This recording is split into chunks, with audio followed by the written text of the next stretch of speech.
Hallo Leute, willkommen an euch alle. Ich hoffe, euch geht es gut, Jungs. In unserem heutigen Trainingsvideo zeige ich Ihnen eine weitere Scalping-Operation, das heißt, ich zeige Ihnen eine kurzfristige Kauf- und Verkaufsstrategie und eine Kauf- und Verkaufstaktik. Es wird in einer 5-Minuten-Periode wieder sein. Bevor wir zum Video kommen, Jungs. Ich möchte sagen, dass diese Strategie nicht meine eigene Strategie ist. Es ist ein Scalping-Verfahren, das im Allgemeinen von Amerikanern im Ausland angewendet wird. Sie verwenden es häufig auf den Forex-Märkten. Es wird auch in Kryptowährungen verwendet, weil Kryptowährungen aktiver sind als der Forex-Markt. Deshalb wird es hier auch verwendet. Ich habe ein paar ausprobiert, es funktioniert ziemlich gut, Leute. Ich hoffe, es hilft euch auch. Wenn Sie erlauben, gehe ich jetzt zum Trainingsvideo über.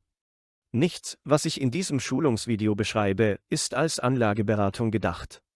Dies ist ein reines Lehrvideo zu Ihrer Information. Vielen Dank im Voraus, dass Sie mir zugehört haben. Freunde, wie ihr seht, liegt eine 5-Minuten-Periode vor mir. Normalerweise führen wir ein Scalping mit gleitenden Durchschnitten in einem 5-Minuten-Zeitraum durch. Also kaufen und verkaufen wir. Jetzt, Freunde, öffnen wir den XART-Indikator, der unser erster Indikator aus dem Bereich der Indikatoren ist, Freunde. Lassen Sie uns, ohne Zeit zu verschwenden, unseren zweiten Indikator, den Widerstand, öffnen. Wir brauchen also einen Indikator, der automatisch Unterstützung und Widerstand hinzufügt. Hier öffne ich diesen Indikator. Wie Sie sehen können, Freunde, bin ich auf zwei Indikatoren gestoßen. Nun, Freunde, wir ändern die Einstellungen der Indikatoren nicht, es ist eine einfache Strategie, wie Sie bereits sehen können. Sie ist komplett auf 5 Minuten eingestellt.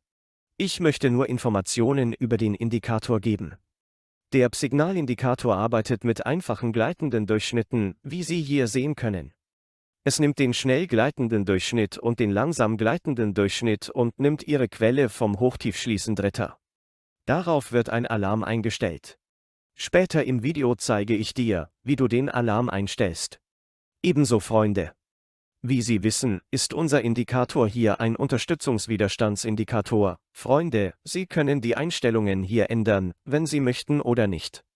Aber für einen Zeitraum von 5 Minuten sind die Unterstützungswiderstandslinien hier gut und erfolgreich. Schauen wir uns am Ende eine aktive Kerze an, wie Sie sehen können.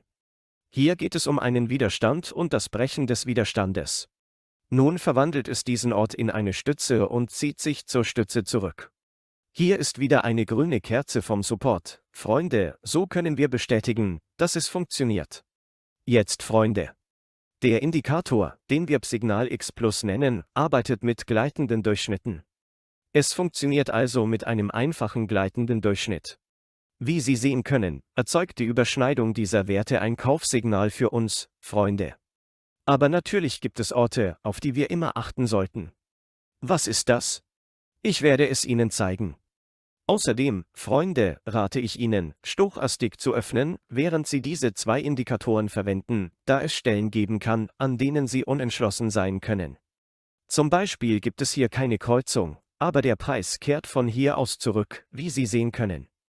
Die Stochastik kann Ihnen helfen, wenn Sie unentschlossen sind, ob ich in diesen Abschnitten kaufen oder verkaufen soll. Denn warum sage ich das?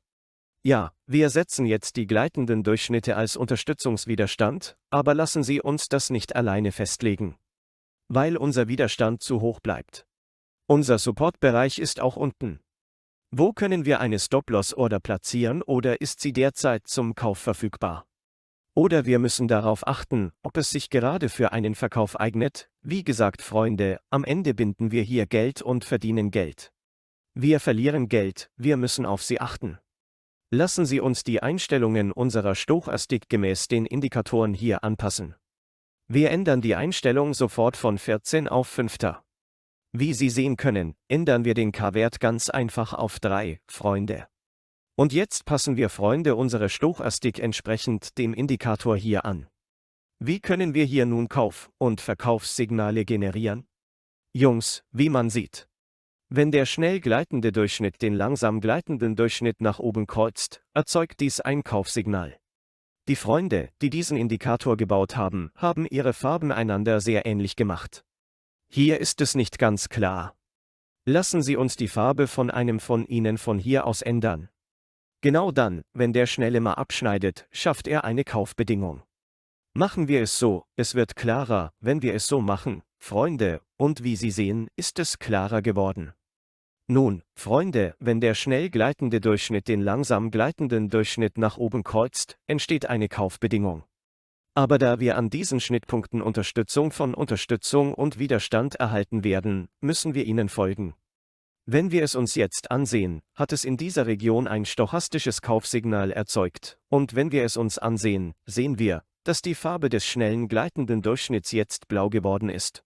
Und die Kerze schließt über dem schnell gleitenden Durchschnitt. Wie Sie hier sehen können, steht ein Kerzenschluss bevor, Freunde.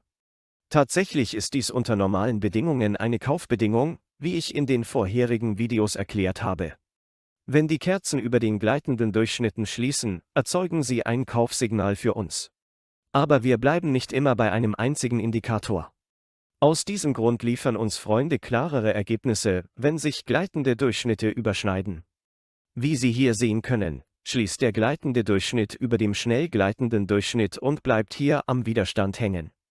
Wie Sie sehen können, bekommt es eine Reaktion vom Widerstand und die nächste Kerze bricht den Widerstand sehr stark. Es ist höchstwahrscheinlich ein voluminöser Ausbruch, weil wir sehen, dass der Preis einer soliden und sättigenden Kerze jetzt steigt. Schon beim Checken, Freunde, Stochastik ist bereits in einem Kauf, die Widerstandszone ist durchbrochen und gleichzeitig kreuzt der gleitende Durchschnitt nach oben. Auch wenn wir davon ausgehen, dass wir hier im Spiel sind, Freunde, dies ist ein Scalping-Trade, ich sage hier die ganze Zeit große Gewinne, erwarten Sie das nicht, aber Sie müssen wissen, wie lange Sie den Trade fortsetzen müssen.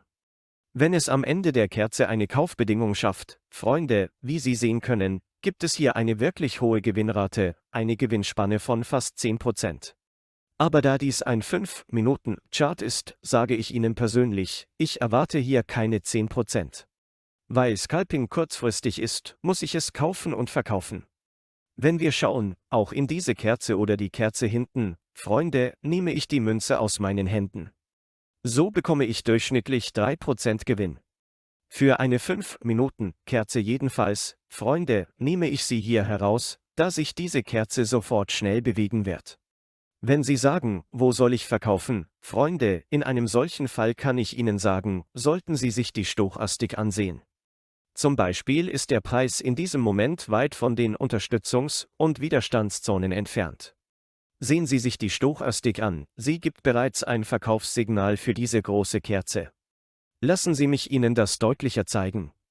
Darin, Freunde, es gibt ein Verkaufssignal. In dieser Kerze, ja, es gibt ein Verkaufssignal in dieser Kerze. Sie können das Spiel von hier aus beenden, Freunde. Deshalb eröffne ich Ihnen die Stochastik. Denn Unterstützungs- und Widerstandszonen sind nicht immer in unserer Nähe. Es schafft auch eine Kauf- und Verkaufsbedingung dazwischen. Wieder sehen wir, dass es vom Widerstand zurückkehrt. Lassen Sie uns im ersten Schritt, wenn wir sehen, dass es vom Widerstand hierher zurückkehrt, keine Short-Position einnehmen, daher eine Position, die fallen wird. Der Grund dafür ist, dass der Preis normalerweise den Widerstand für eine Kerze oder 2 Kerzen, manchmal 3 Kerzen, überprüft, also geht er 2 bis 3 Mal zum Widerstand, wir müssen den Rückgang bestätigen.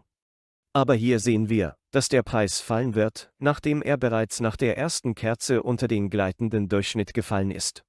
Wie Sie sehen können, befindet sich Stochastik zu diesem Zeitpunkt ebenfalls in einer Verkaufsposition. Und wir erwarten, dass der Preis hier jetzt den gleitenden Durchschnitt berührt. Denn wenn wir uns hier ansehen, sind unsere Unterstützungsbereiche zu weit entfernt, Freunde, wenn es über dem gleitenden Durchschnitt schließt, können wir wie folgt stoppen. Also halten wir wieder an oder warten, bis der Preis hier den langsam gleitenden Durchschnitt berührt.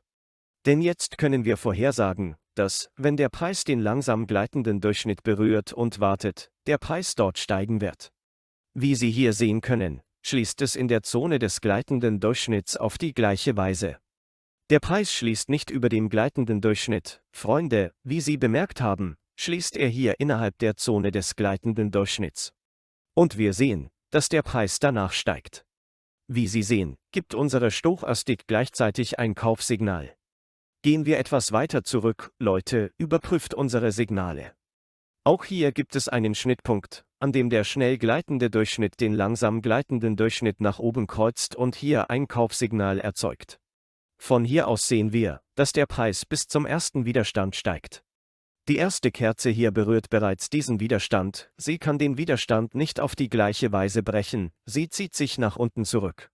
Ich hoffe, Sie verstehen, was ich versuche, Jungs, zu sagen. Wenn es hier den Widerstand durchbricht, gibt es hier einen Bruch, der Preis steigt über die gleitenden Durchschnitte.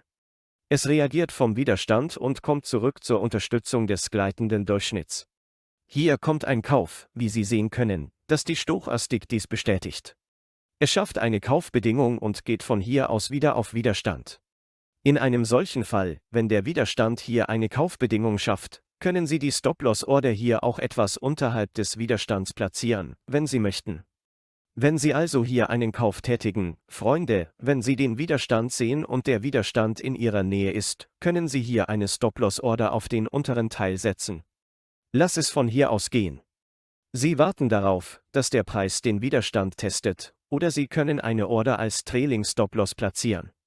Solange der Kurs nicht unter den darauf folgenden gleitenden Durchschnitt fällt, werden Sie nicht aufhören, Freunde, aber je mehr Sie Ihren Stopp bei sich behalten, desto weniger Verlust haben Sie, Freunde. Lassen Sie mich Ihnen das auch sagen. Also Freunde, mehr als einmal bestimmen wir unsere Pflückplätze selbst. Wir bestimmen unsere Verkaufsstellen selbst. Diese Frage stellt sich mir oft, mein Herr, ich habe es gekauft, wo werde ich es verkaufen? Oder der Preis bewegt sich, nachdem ich es verkauft habe, es hängt alles davon ab, wie Sie handeln, Freunde, diese Entscheidung liegt bei Ihnen. Dazu kann ich Ihnen nichts sagen. Da dies alles eine Strategie ist, spielen Sie Ihr Spiel nach Ihren eigenen Vorstellungen. Wenn wir etwas weiter zurückgehen, Freunde, wie man sieht, werden auch hier sehr schöne Kaufkonditionen geschaffen. Da es sich um einen gleitenden Durchschnitt handelt, Freunde, da diese einen Trend setzen, haben Sie nicht viele falsche Signale. Lassen Sie mich Ihnen etwas über gleitende Durchschnitte erzählen. Wenn wir es uns ansehen, Freunde, schafft es hier eine Kaufbedingung.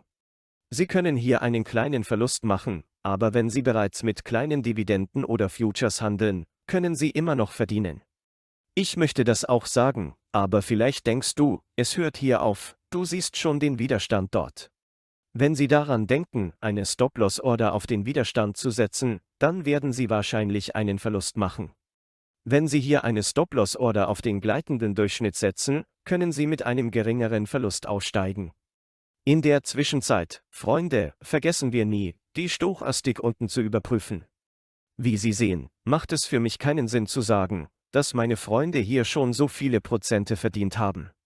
Wenn Sie die Indikatoren sehen, können wir sehen, dass sie gute Kaufbedingungen bieten. Es gibt uns auch auf sehr schöne Weise eine Verkaufsbedingung.